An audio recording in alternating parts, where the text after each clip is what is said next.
Hello friends, இது நம்ம ரசிக்கலாம் சமைக்கலாம். இன்றைக்கி நம்ம ரசிக்கலாம் சமைக்கலாம்ல சுவையான முருங்கைக்கீரை பருப்பு உருண்டை குழம்பு. வாங்க எப்படி செய்கிறதுன்னு பார்க்கலாம். அதுக்கு நான் அரைக்காப்பிடி உலக்கில் 3/4 உலக்கு துவரம்பருப்பு எடுத்து வச்சுருக்கேன். அதுலேயே பாதிக்கும் கம்மியாக கடலைப்பருப்பு எடுத்து வச்சுருக்கேன். ஸோ இதான் அந்த உலக்கு.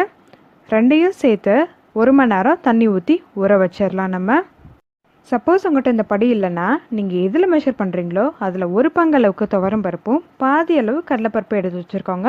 அது கரெக்டான ரேஷியோவாக இருக்கும். இன்றைக்கி நான் ஒரு சின்ன லெமன் சைஸ் அளவுக்கு புளி எடுத்து வச்சுருக்கேன். இதை நான் அரிசி கழுவின தண்ணியில் ஊற வச்சு குழம்பு வைக்க போகிறேன். ஸோ இப்படி பண்ணிங்கன்னா குழம்பும் ரொம்ப டேஸ்ட்டாக இருக்கும், சத்துக்களும் நிறைய கிடைக்கும்.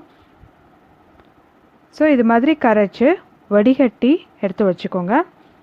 இன்றைக்கி நான் 3 பெரிய வெங்காயம், 3 தக்காளி, ஒரு முழு பூண்டு, ஒரு சில் தேங்காய், கருவேப்பிலை, கொத்தமல்லி, முருங்கைக்கீரை. மசாலா பொருட்களில் பார்த்துடலாம். மிளகாத்தூள், தனியாத்தூள், மஞ்சத்தூள், உப்பு, தாளிக்கிறதுக்கும் அரைக்கிறதுக்கும் சோம்பு, தேங்காய். இப்போ நம்ம பருப்பெல்லாம் நல்லா ஊறி வந்துருச்சு. அதை கொஞ்சம் கூட தண்ணி இல்லாமல் வடிகட்டி எடுத்து ஒரு மிக்ஸி ஜாரில் சேர்த்து 1 டேபிள் ஸ்பூன் அளவுக்கு சோம்பு சேர்த்து நல்லா கொரன்னு அரைச்சிக்கோங்க. ஸோ இது மாதிரி கொரன்னு அரைச்சிக்கோங்க. ரொம்ப மையாக அரைச்சிடாதீங்க, 1-2 பருப்பு அங்கங்கே இருக்கணும். ஸோ இது மாதிரி அரைச்சி எடுத்துக்கோங்க. அதில் பொடியை கட் பண்ணி எடுத்த பூண்டு சேர்த்துக்கலாம். அது கூடவே துருவின தேங்காய்,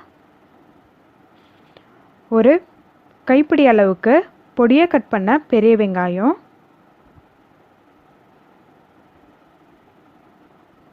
நான் இன்றைக்கி முருங்கைக்கீரை எடுத்திருக்கேன். நார்மலாக எல்லோரும் கருவேப்பிலை, கொத்தமல்லி தான் எடுப்பாங்க. அதை விட இந்த முருங்கைக்கீரை சேர்த்திங்கன்னா டேஸ்ட்டும் நல்லாயிருக்கும், சத்துக்களும் நிறைய கிடைக்கும். கண்டிப்பாக இப்படி ட்ரை பண்ணுங்கள். இப்போது மசாலா பொருட்கள்லாம் சேர்த்துடலாம். 1/4 ஸ்பூன் மஞ்சள்தூள், 1 டேபிள் ஸ்பூன் மிளகாத்தூள், தேவையான அளவு உப்பு. இது எல்லாத்தையும் சேர்த்து இது மாதிரி நல்லா மிக்ஸ் பண்ணிக்கோங்க. ஒன்றோட ஒன்று அந்த மசாலா பொருட்கள் எல்லாமே நல்லா கலந்து இருக்கணும். இது மாதிரி கலந்து வச்சுக்கோங்க. இப்போது நம்ம கரைச்சி வடிகட்டின புளி தண்ணி எடுத்து வச்சுக்கலாம். அதில் நம்ம எடுத்து வச்சுருந்த 3 தக்காளி பழத்தையும் இது மாதிரி நல்லா பிழிஞ்சு விட்டுக்கோங்க. அந்த பிழிஞ்ச அந்த தோல்களை எடுத்து ஒரு மிக்ஸி ஜாரில் சேர்த்துக்கலாம்.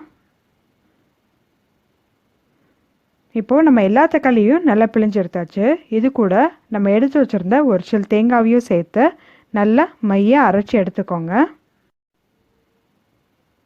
இப்போ நம்ம புளி தண்ணியில் மசாலா பொருட்களில் கலந்துடலாம். 1/2 டேபிள் ஸ்பூன் அளவுக்கு மிளகாத்தூள்,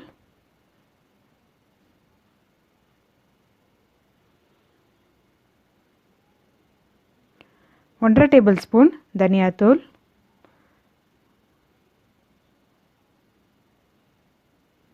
1/4 டீஸ்பூன் அளவுக்கு மஞ்சத்தூள், தேவையான அளவு உப்பு. இது எல்லாத்தையும் சேர்த்து நல்லா கரைச்சி எடுத்துக்கோங்க. இப்போ ஒரு கனமான வானலியில் 2 டேபிள் ஸ்பூன் அளவுக்கு நல்லெண்ணெய் சேர்த்துக்கலாம். அதில் தாளிக்கிறதுக்கு 1 டேபிள் ஸ்பூன் சோம்பு. சோம்பு நல்லா பொரிஞ்சதும் பொடியை கட் பண்ணி வச்ச பெரிய வெங்காயம். வெங்காயம் வதங்கிட்டு இருக்க நேரத்தில் நம்ம கரைச்சி வச்சுருந்த புளி தண்ணியில் இந்த தேங்காய் பேஸ்ட்டை நம்ம சேர்த்து கரைச்சி எடுத்துக்கலாம். ஸோ வெங்காயம் ஓரளவுக்கு நல்லா வதங்கிருச்சு. இந்த ஸ்டேஜில் நம்ம கருவேப்பிலை, கொத்தமல்லி சேர்த்து நல்லா பொன்னிறமாகிற வரைக்கும் வதக்கிக்கலாம். இப்போது வெங்காயம் நல்லா பொன்னிறமாயிருச்சு, கருவேப்பிலை, கொத்தமல்லி வதங்கிருச்சு. ஸோ இந்த ஸ்டேஜில் நம்ம கரைச்சி வச்சுருந்த புளி தண்ணி சேர்த்துக்கலாம். புளி தண்ணி நல்லா தண்ணியாக கரைச்சி எடுத்துக்கோங்க. அப்போ தான் நம்ம உருண்டைகள் போட்டு அது வெந்து வரும்போது நம்மளுக்கு அடிப்பிடிக்காமல் இருக்கும். ஸோ இப்போது குழம்பு நல்லா கொதிக்கட்டும். அதுக்குள்ளே நம்ம எடுத்து வச்சுருந்த பருப்புகளை உருண்டைகளாக பிடிச்சிக்கலாம். இது மாதிரி கொஞ்சோண்டு பருப்பை எடுத்து அதை நல்லா பிடிச்சி இது மாதிரி ஒரு பால் ஷேப் மாதிரி ஆக்கிக்கோங்க. ஸோ எல்லா பருப்புகளையும் இது மாதிரி உருண்டை பிடிச்சி வச்சுக்கோங்க. இப்போது குழம்பு நல்லா கொதிச்சு மசாலா வடையெல்லாம் போயிடுச்சு. நம்ம உருண்டைகளும் ரெடி ஆயிடுச்சு. இந்த ஸ்டேஜில் நம்ம ஒரு உருண்டைகளாக அந்த குழம்புல சுற்றியும் சேர்த்துக்கலாம். உருண்டைகள் சேர்த்த உடனே கரண்டி வச்சு கிண்டி விட்றாதீங்க, அது உடஞ்சிரும். ஸோ இப்போது நம்ம எல்லா உருண்டைகளையும் சேர்த்தாச்சு. இப்போது இதை மிதமான தீயில 10லேருந்து 15 நிமிஷம் வரைக்கும் மூடி வச்சு வேக வைக்கலாம். இப்போது 15 நிமிஷம் ஆச்சு. நல்லா குழம்பு நல்லா திக்காகி எண்ணெயெலாம் நல்லா பிரிஞ்சு வந்திருக்கு. இப்போ உருண்டை எப்படி ரெடியாக இருக்குன்றதை காமிக்கிறேன். பார்த்திங்களா, நம்ம போட்ட உருண்டை அப்படியே உடையாமல் சூப்பராக நம்ம போட்ட ஷேப்லேயே ரெடியாக இருக்குது. ஸோ இதே மெத்தட்லேயே நீங்களும் ட்ரை பண்ணி பாருங்கள். குழம்பு அவ்வளோ டேஸ்ட்டாக இருக்கும், உருண்டைகளையும் சூப்பராக உடையாமல் கிடைக்கும்.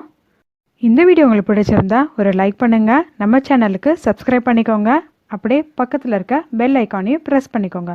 ரசித்து சமைங்க, ஆரோக்கியமாக வாழுங்க. தேங்க்யூ.